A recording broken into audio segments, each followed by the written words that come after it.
To what degree do you align with the idea that bottom line, that's just about race? It's just about being unhappy that there's a black man in the president. That's fundamentally what all of that has been about, and what much of the Tea Party's energy was about.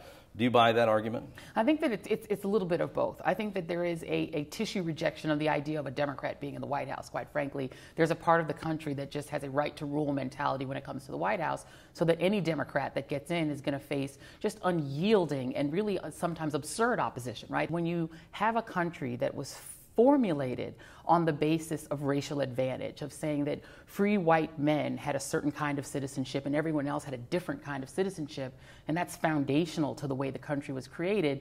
When you elected a black man, when you elect somebody associated with the once enslaved population of your country, you're going to get a racial reaction. And I think some of the reaction to Barack Obama was a rejection of that family being in that house, and a sense that they didn't deserve to be there, that they couldn't have gotten there but for some kind of fraud.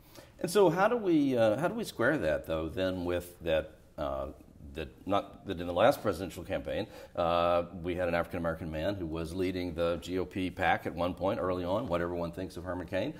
He was there. He had the poll numbers. 999. And now we have another African-American conservative very high in this very scattered Republican field. That does seem to, at least to some degree, belie the idea that race alone as an identifiable thing, that the opposition to the current administration is fundamentally reacting purely to the color of skin of an individual. Well, I think it's very interesting. When you look at the conservative movement and the Republican Party, there's always been a gravitation toward having people of color be symbolic in that part of the culture, of having an ideological soulmate who is black or who is Indian American, like a Nikki Haley, or who is Hispanic, like a Marco Rubio. That's a very desirable thing on the right, in part because the Republican Party has become a very white party. It's an overwhelmingly white party. And I think that there is a desire to put forward candidates and individuals of color. The Tea Party movement was pushing forward people of color